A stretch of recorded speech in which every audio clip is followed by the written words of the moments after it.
he changed the pattern of the way I thought. And I was able to handle my emotions differently. I was able to handle the way that I talked to myself differently. And I was able to handle those trials and tribulations that I'd gone through in the past in a more faithful way, a more trusting way. The things that we were working on, they weren't like, okay, go sit down for 30 minutes and think about the perfect race lap. Well, that's not what we're talking about doing. We're talking about getting everything in alignment. And that takes work. It's not just Exactly. going to happen. It's not a light switch. Welcome to the Dynamis podcast this week, guys. We have, as usual, a really special episode.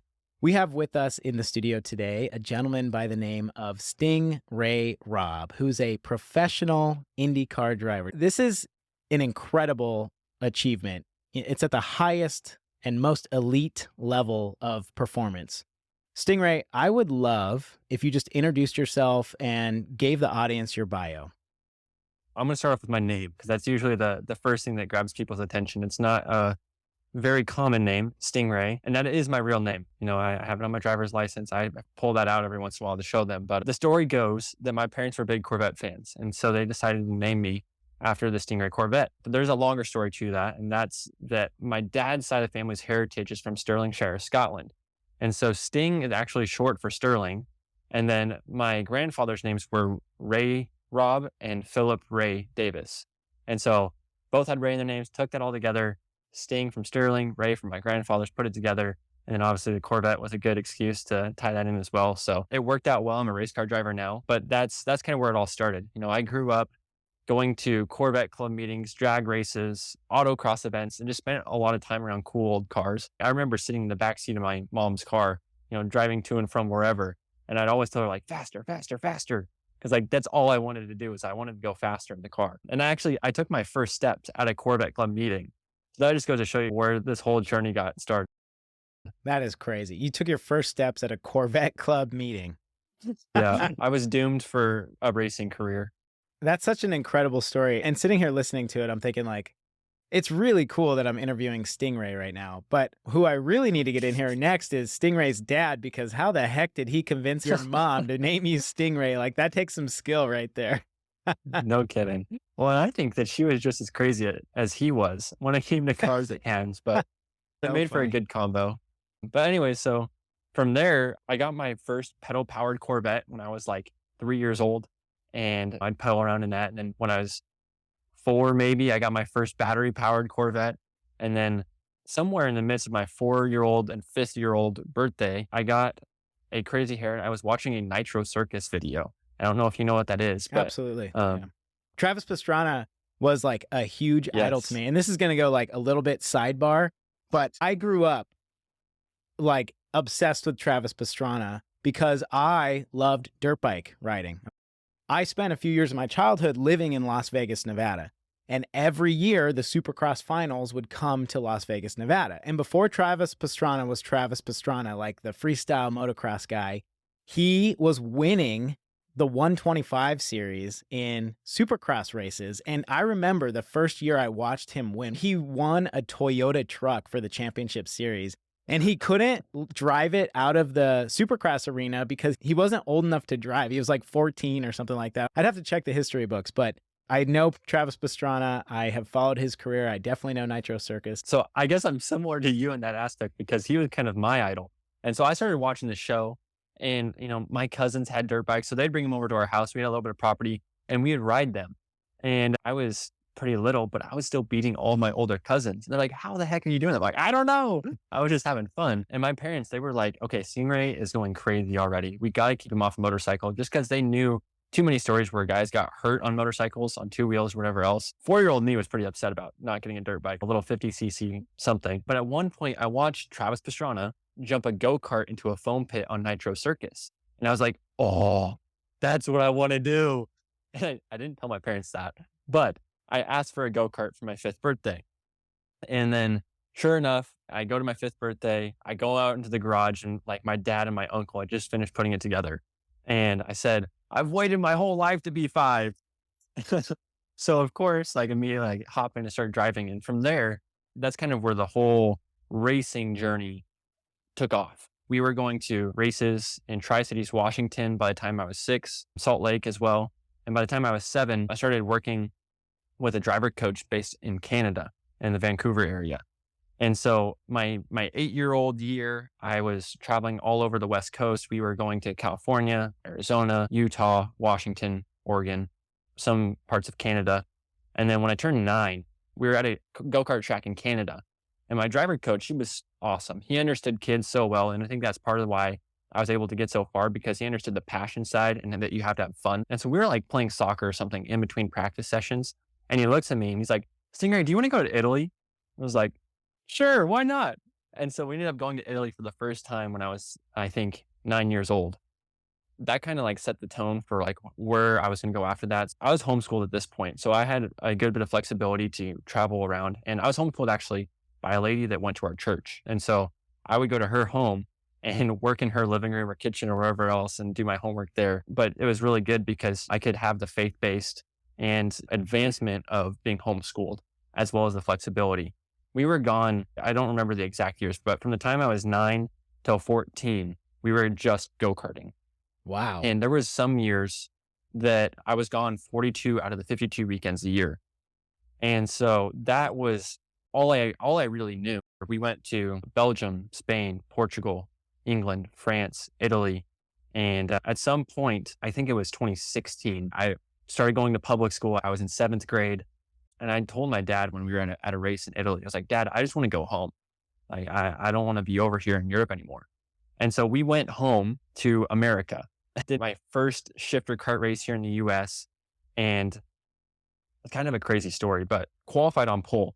And I'm a 14-year-old racing against 19, 20-year-olds in a category that I probably shouldn't be in. I'd earned my stripes a little bit, won a few championships here and there, but it was a big step up. In 2016, I did everything that I could. I did shifter karts, I did dirt cars, I did some NASCAR, I did some open wheel. And I decided that open wheel is what I wanted to settle on for a career, just because it was the most similar to my history being in karting and the high grip levels and the fast corners. And it was a lightweight car. So that's what we continued on to. Then from 2017 until this previous season in 2022, I was in what was called the Road to Indy, which is the ladder system to IndyCar. So a lot like any other sport, baseball, basketball, whatever, you have the ladder of like single A, double A, triple A majors. And so that's what the Road to Indy was. And so I ended up winning in 2020 the double A ladder, which got me a scholarship to move up into the triple A ladder of Indy Lights. And I was there for the last 2 years. And then 2022, I finished second in that championship and then got the chance to move up to IndyCar this season. What an incredible story and journey. So many things in here that I want to ask you specifically about that I don't even think we're going to have enough time in a single episode. But I want to highlight on this really quickly. This is a really special season for you because it's your first year on the IndyCar circuit. This is a lifetime of hard work being realized. That's an incredible achievement. How do you feel? It's a bit of a catch-22, if I'm honest, because like everything that I've done from the time I was 5 till now has been working towards this break point, right? Like this is what we've been looking for this whole time. There's obviously excitement and thankfulness and just all around anticipation of something great because of that. And it's the realization of the dream that that 5-year-old had, when he got his first go-kart. But at the same time, the realization of like, this is the end of a journey, right? We've made it, but now a new journey begins and I don't know what it holds. So it's a new opportunity to trust in different ways and to grow in different ways. And so I'm realizing now that like, I'm no longer that junior driver. I'm no longer training for this. I still am in a way, but in a sense, I've made it. Like I can be the standard now and I can work on myself without wondering if I'm going to make it. Now, the only way to go is up. I've hit the bottom of the barrel again and I can go up again. This brings up a really great point and something that I want to touch on. The audience that we speak to here are individuals who are trying to unlock a bigger version of themselves. We're talking to people who are stepping into the full versions of themselves, the people that God put them on this earth to be. And how we're doing that is we're really focusing on removing limiting beliefs, mindset, punching above your weight class, surrounding yourself with winners, a winning mentality, adding tools to your toolbox to become fiercely undeniable. The audience knows that I'm a big fan of coaching. And you and I have been coached by the same individual, Andrew Anderson, and I have to thank him for introducing us. Andrew was just on the show for his book release of Strength of the Oak, Strength of the Willow. And I want to ask you, as a professional athlete at the pinnacle, how important is coaching to you and what you do? I mean, I think any athlete is going to admit that coaching is very important. We look at results on the racetrack, and a lot of times you can directly relate it to who is surrounding you as a team at the racetrack. I have engineers I'm working with, a pit crew I'm working with, a team owner I'm working with, a driver coach I'm working with. And that driver coach, I mean, their job is to keep me accountable on what I'm doing on the racetrack. Like, okay, you need to brake later here. You need to accelerate sooner here. You need to carry more speed in this turn. We need to adjust the car in this way to make it usable for you to do this in this corner. And so there's always this dynamic of receiving data and then changing and adapting and getting better, unlocking, if you will, that next level. I think at some point in my career, I started to feel that the limiting aspects of my life outside of the racetrack that were limiting me inside the racetrack. We're created in God's image. We're a trinity, right? Like mind, body, spirit. And so all those three things have to be in alignment for you to be able to achieve greatness in anything that you're doing. On the racing side, I would have my mind right, I thought, and I would have my body right, but sometimes my spirit wouldn't be, or whatever else, right? Sometimes my spirit would be, but my mind wouldn't be, and my body was. Could never find a pattern to get me in alignment. There's actually a journey that I went through during 2020 that was kind of a make it or break it season for me. And I got into the first race and I had a mechanical failure. I was like, dang, okay, we're going to start last and we're going to have to drive through the field, finish fifth. Next race, start fifth, finish second. Then we go into our third race of the year. And at this point, the drivers that are supposed to be leading the championship should already be established. And I wasn't necessarily one of the favorites, even though I'd been in the series for longer than some of the other guys. But we go to the third race and I start like third, maybe. I was pretty far up in the field, like I could have won. And I finished 10th. And that was a terrible result because it was no one's fault but my own. Like I spun out once in the race. I drove off twice and I like ran into someone. And it was like, what in the world is happening? And so anyways, I got out of the car, went back to the trailer. My driver coach was there and he just shrugged his shoulders. Like he didn't have anything to say to me. So I go for a walk out in the field and I just take a knee. And I was like, all right, God, like, I don't know what to do. I've given everything that I've got for as long as I can remember. And it's either I'm not good enough, someone can't keep the car together, I run off the racetrack, like I just can't get it right. And at that time I had James 1 come to my head. And that's consider it pure joy when you face trials of many kinds, because you know the testing of your faith produces perseverance. So let perseverance finish its work so that you may be mature and complete, not lacking anything. And that was a realization of like, okay, all this stuff that I've been going through is for a reason. Like, I don't understand it. I can't keep track of it all, but it's for a reason. It's preparing me for something greater than what I think I can achieve. It may not be the way that I plan to do it, but there's the old proverb of man can plan his way, but the Lord establishes the step.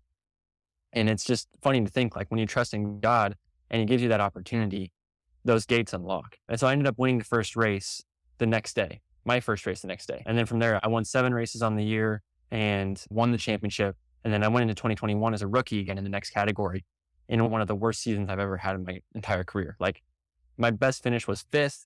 And that was like the most incredible day. I was with a team that was struggling a little bit and a lot of personnel changed throughout the season. No one believed in each other. No one believed in themselves. And I had a teammate quit halfway through the season because he just gave up. And so during that fall, actually during the season, I started to work with mental coaches to help me stay focused and stay at a high level and achieve great things. And I went to one and I won't mention who they were, but I mean, it was like not something I was comfortable with. Like, okay, your arms feel a little weak in this way. So let's think about this thought and work on this. Okay. All right. And so there was just different things that I wasn't okay with. And then another guy is about just meditation and like meditate, like feel your toes. Do you feel your toes? Do you feel your feet? Do you feel your legs? Feel your knees? I think those things might work for some people. But for me, I was like, man, none of this is working.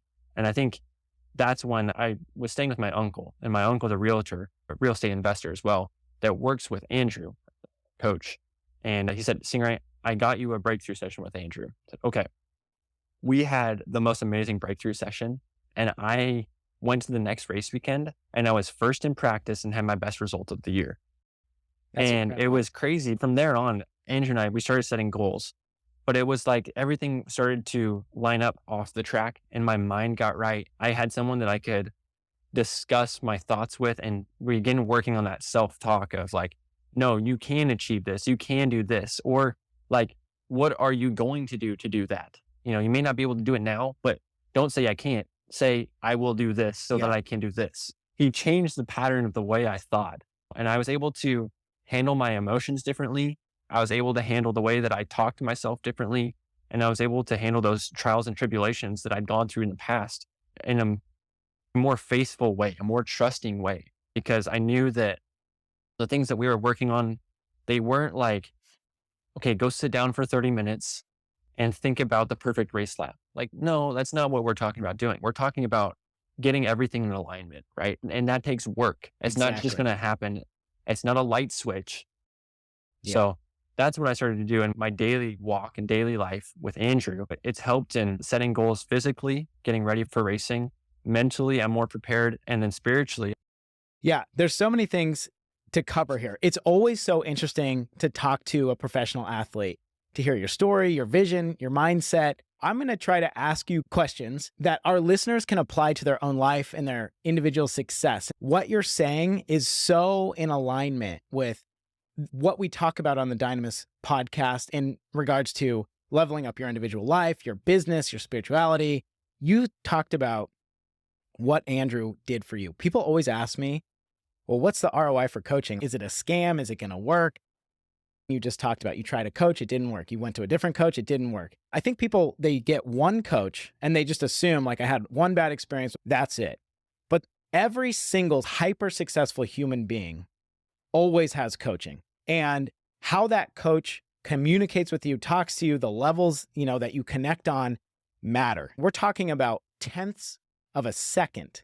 We're trying to get you in alignment to achieve tenths of a second of improvement to get you a result, either podium or not. And that's how close it gets at that competitive level. And there's no way to measure the ROI. it's exponential. It's exponential. And it's one of those things where you just eventually, you're just going to have to commit to it and go for it and realize it's going to give you a fruitful result that you're looking for. The other thing is I think people are way too impatient. They do one little manipulation and they expect instant results. You and I both know that success is reaped over a long time horizon. We have to plant the seeds. Just like you said, it's a compounding effect over time. What Andrew helped you do, he helped you get into alignment, right? He was helping you get out of your own way and he was helping you get into spiritual alignment with where God was leading you. And I think that's so important and it fuels so much of your success is when you give that control over and you give credit to where credit is due of why we are who we are, the success we are experiencing, how we're being used to expand the kingdom. I think when we are realigned in that matter and we start to pay attention to the words we speak and the habits we form, this is where the progress happens. And you did something that I have taken note that winners do. And when you went for a walk and you took a knee and you said, okay, God, is it I'm not good enough? I mean, what is it? The mindset that you carried into that was you were not a victim. You asked a very critical question. You said, okay, God, how are you using this in my life to unlock the next chapter? You shifted the lens in which you saw the events happening and you said, it's not happening to me. This is actually happening for me. How can I harness this? What is he preparing me to do? And you used it to your advantage. That's what winners do. That's an incredible skill set. You can't choose to do that in every moment, right? That was something that was developed because I had been through it so many times already. Let me give you one more story. Give it to me. To tie this in. So in 2014, I was a young go-kart driver that was trying to achieve greatness in the karting ranks with a small budget, with my dad as my mechanic, my grandpa working on my kart as well. I had a driver coach every once in a while, and I had an engine builder every once in a while. So we were doing our own program on a small budget. My dad was a dealer for go-karts so that we could get karts at a cheaper rate and then sell them to other drivers to supplement my karting expenses. And he was also running a grocery store at the same time. There was a race that we went to in Dallas, Texas, and the team that I'd been with that had taken my kart to different places was not going. And so we said, hey, do you know anyone else near you that is going to this race? And they said, yes. And so I'm going to give you a little backstory of what karting is. So Tony Kart is a chassis manufacturer, kind of like how Chevy or Ford would be in karting. And then a competing one, it'd be like Chevy and Ford, okay? A competing one is CRG. Now, these two companies do not get along, but the team that I was with was running Tony Karts. I was on a Tony Kart. My dad was a Tony Kart dealer. And they said, okay, we do know a CRG team that's going for the race that you're going to in Dallas, Texas. We'll give them your cart. They'll take it down there for you. And then you can have some tent space with them. So CRG, the team that we were then going to run with, went to the race, took the cart down there.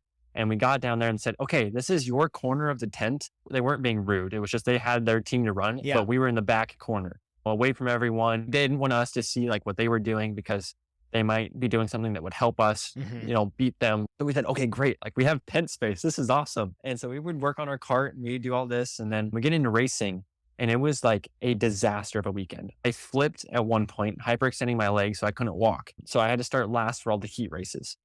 I blew up our two motors that we had down there. We had a main motor and a spare engine, blew them both up in the first two sessions of the weekend. So we were borrowing someone else's backup motor. So it wasn't even like a first string motor. It was third string from another person that we didn't know on a cart that has been broken already. I'm broken. My dad is carrying me to the pits to put me in the cart right before a race. And then at some point, about halfway through all this, I can't walk. We're out of engines and I'm slow. And then we missed a session because we were putting the cart back together. My dad and I would go get some lunch. And all of a sudden we hear shouting, like, what in the world? What's happening? And we look out at the paddock and there's smoke coming up from one of the trailers. Well, we go running over there. It's our trailer. All of our stuff is in there. So we got my cart out and as many tools as we could get, but some of the stuff just wasn't able to get. Like there was helmets in there were suits in there. Because we were in that far corner, we were able to get most of our stuff out without getting into flames. I was like, I can handle it at this point. I was bawling my eyes out. Like, Dad, like, what are we going to do? And he took a knee. I would have, but I couldn't. He was holding me up because I had my hyperextended leg. He said, we're going to pray. And so we just prayed, all right, God, like we know that we're in your hands and that you're doing something that we can't see. So we're trusting you and we're okay. So thank you for today or something like that. Like we love you. Thank you for this opportunity. Amen. So it took 45 minutes for the fire department to get to the track because it's in a rural area. The aluminum siding off the trailer melted off. Like that's how hot the fire got. Propane tanks were exploding inside. It was a disaster. They had to evacuate the paddock. So all that goes down, fire's out. We go back to the tent and there's one part of the tent that is not burned. And it's the corner of the tent that we were in. So we pushed all of our stuff back in there and said, we're going to stay here. There was like 2 races left, a heat race and a final. I'm starting like dead last. We go into the final. At some point during the race, this has got some backstory too. My dad hated it when I looked behind me on the racetrack because he said, you focus behind and you can't focus ahead. So focus ahead only. And so I'd gotten good at focusing ahead and not looking behind. And it's something that we worked on all year. Well, there's a picture of the winner of the race crossing the start and finish line. And he's doing his celebration, whatever, across the checkered flag. And in the background, you see me and I'm doing a full 180-degree twist looking behind me. And my dad, he saw the picture right after the race. He's like, Stingray, what were you doing? Like, why were you looking behind you? Because it wasn't like a little glance. Like I turned all the way around as far as I could to see. And I was like, Dad, I was trying to figure out where all the other drivers went. I finished second. I went from last to second in the race. Wow. And I don't remember passing anyone. I like subconscious drove a race that I couldn't think about driving.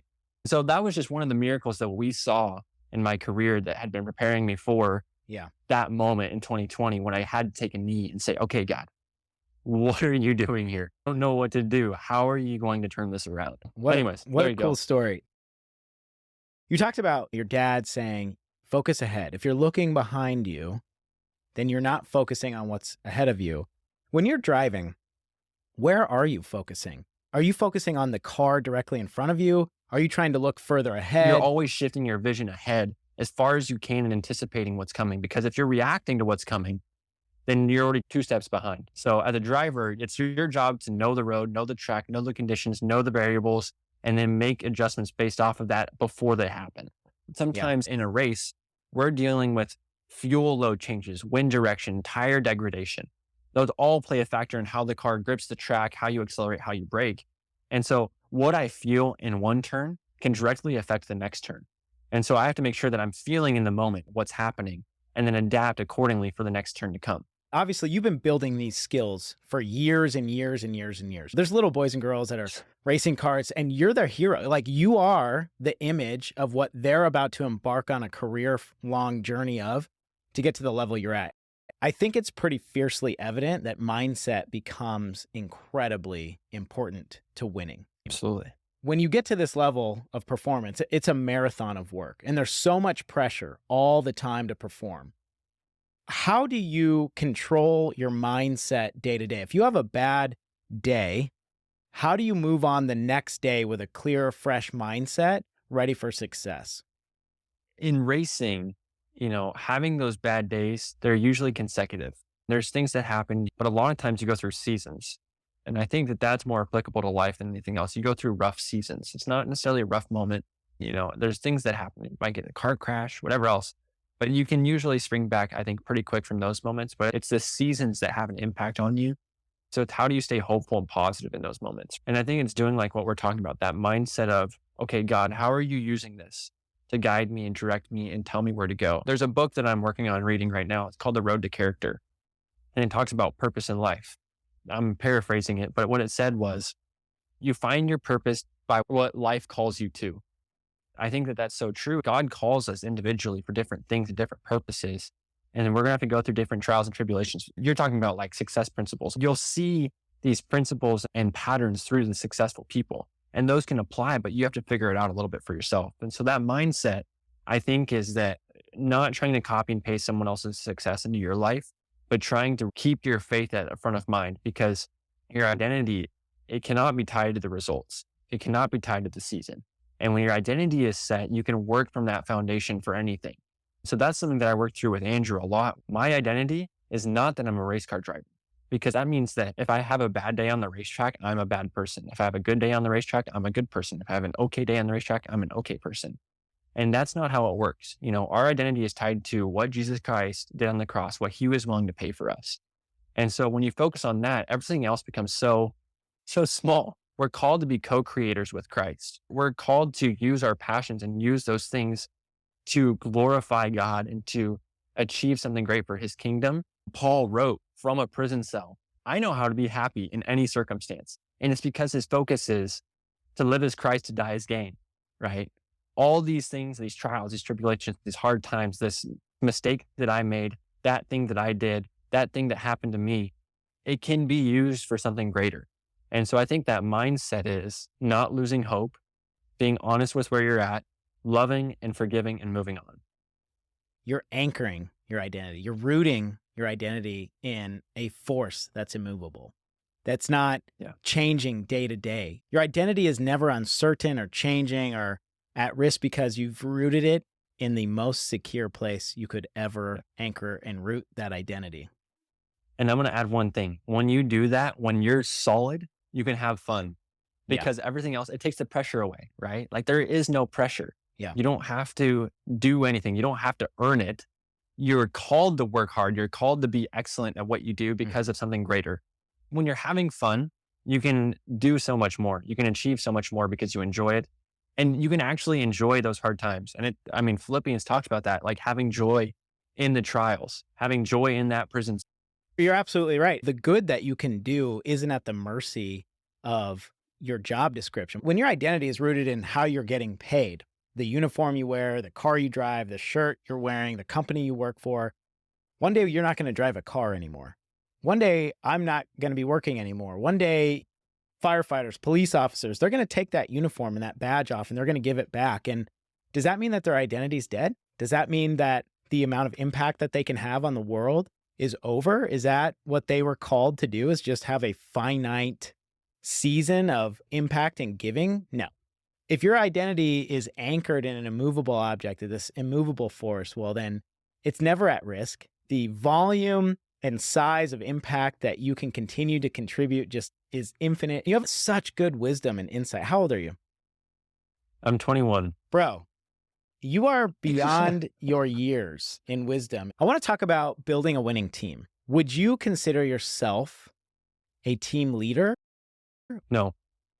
Funny, I had a similar question to this not that long ago. The people that you're surrounded by impact the way that you think, the way that you act, the way that you react and anticipate. In a racing aspect, I've been blessed to go through a few lessons with my dad and my grandpa being my mechanics, because I was a 7-year-old telling my parents, this is what I feel on the go-kart, and they were making adjustments accordingly.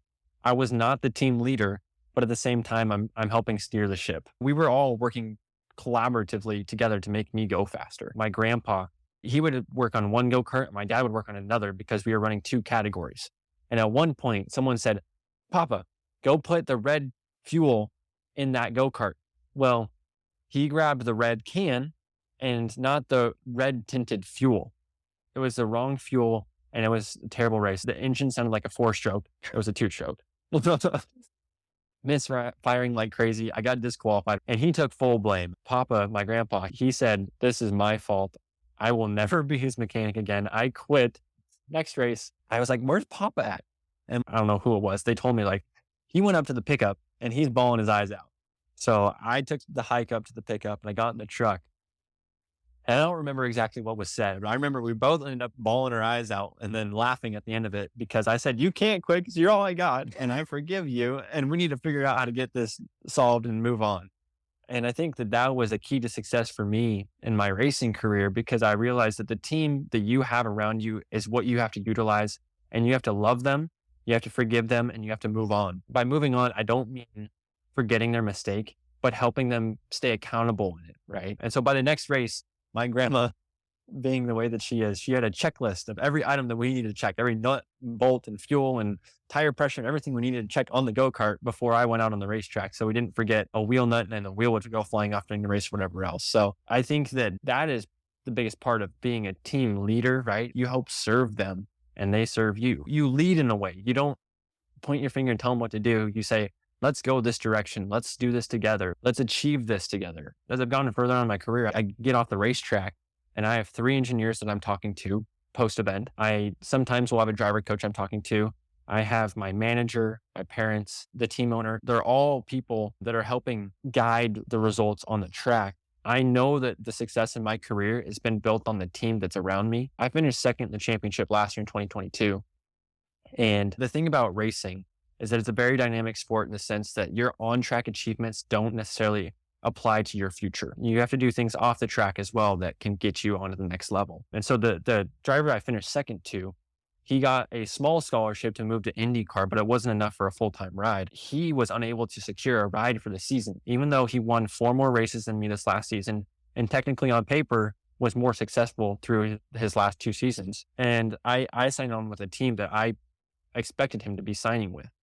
And part of that is because of my team off the racetrack. I have my manager, my business director, and my mom, who we call my momager, that are constantly working to help do fundraising. They work on sponsorship deals. They work on media events. They're working on merchandising deals, all this stuff that goes on behind the scenes that I can't handle alone. And so it's my job to maybe hold them accountable in a sense of like, okay, did you guys think about this? Think about this? And they're checking in with me and doing the same for me.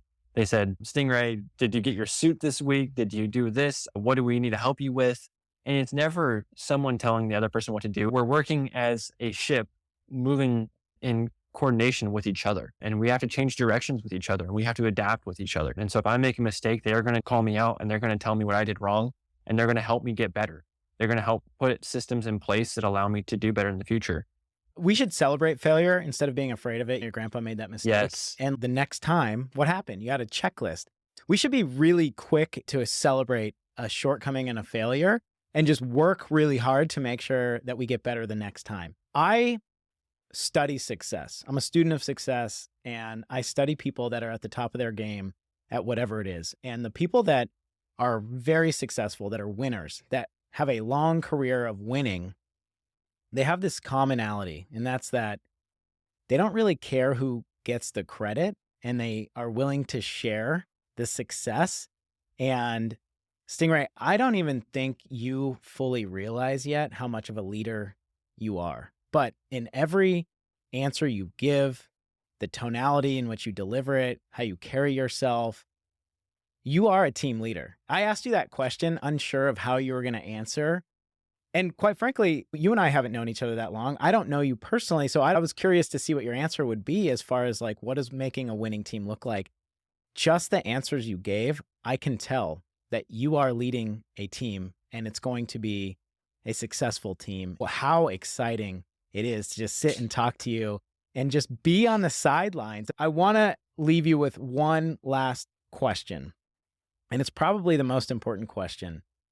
And that is, when you are performing your best, what is happening in your life to achieve that? Oh man. I mean, different things have happened at different times where I've been successful. The overarching theme is trust. Trusting in God, trusting in your team, believing, right? It's the mindset of, I can achieve this and I will achieve this.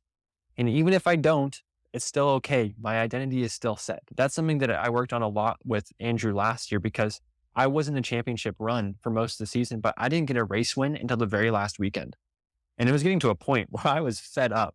I was like, Andrew, like, what the heck, man? We're doing everything that we can to achieve greatness, and it's not happening. Like, I finished on the podium 8 times before I got my first win, or something like that. I don't remember if that's the exact statistic, but like, I had gotten so close so many times, but not achieved it. And I was fed up because I'm like, I'm doing everything right. What's happening? I need to do this. I was trying to hold it and grab it myself. And Andrew, he gave me an analogy I cannot give you because it's something that I can't repeat because it's Andrew. He knows what he needs to tell me to be good at his job. But essentially it was like, let it go and let God, Yeah. And God has got you right where you need to be. And if he wants you to win, you will. So keep doing everything you're doing. The success will come, but you cannot be so fixated on the result that you get lost. What happens if you don't win? And that was a question that I had to face and be honest with myself with. And once I answered that, it released that mindset of like, I need to win. I wasn't desperate anymore. And I won that next weekend by a margin of victory that was the biggest of the season and the biggest ever in history at that racetrack. Wow. Stingray, it's been an honor. This has been honestly one of the most fun interviews. I'm more excited because I feel like I just started a friendship, and I'm really grateful we got to do this interview. How can people support you? Where can people find you? The easiest way to find me is on all social medias at Stingray Robb, or Twitter's at Sting_Ray_Robb. And then if you guys want to follow along on the racing journey this year, NBC Sports is the broadcasting network. We have our first race March 5th at St. Petersburg, Florida. And there's my website at stingrayrobb.com. We'll have merch available, but prayer is always something that I ask for anyone that's willing to give it. And I think that that's prayer, not just for on-track results, but I'm entering a new stage of my life where I might be challenged in ways that I haven't been before, and be contested in ways, especially on the faith side, that I haven't been before. So my prayer is that I will be used as salt and light in the kingdom for people around me. And I think that racing needs that. We're dealing with people from many different countries with many different cultures and many different views and aspects of the world. And I think that they need that hope that is provided through the faith. And then for safety for everyone on the racetrack, and that the people on my team would do what they need to do so I can stay in the car. Like I said, the dynamic sport. So there's always that question mark if you're going to be in the car at the next race or whatever else. I mean, there's been times in my career where I've had investors invest in my career and they get a return on it in the future. Well, we are now at that future, and now it's a game change. We've been on flights to different races where my mom would say, hey, let us know when you land and we'll let you know if we have money in the bank for you to go racing this week. And we'd land and it would be like some random call from a lady back home that we didn't know that we knew. And they said, hey, I heard about this. Or someone that we met at a racetrack 5 races before that said, hey, how do we help you guys out? We really like what your story is and what you represent and who you are. So we want to support you. And so there's been moments all along the way. So prayer for those moments to continue, and that we would be able to adapt in the new game that we're in. Absolutely. And I fully believe that God's got his hand on your career and your team. Stingray, thank you so much. It has been an honor. I guarantee you have a bunch of prayers and new fans from the Dynamis listeners. It was just an absolute pleasure. Really quickly, guys, as a reminder, it's Thursday when this is getting released, March 2nd. For everybody local, we are hosting our investor meetup tonight at the Narrows Brewery at 5:30. So we hope to see you all there. Stingray, it's been incredible. Dynamis World, we will catch you guys next week.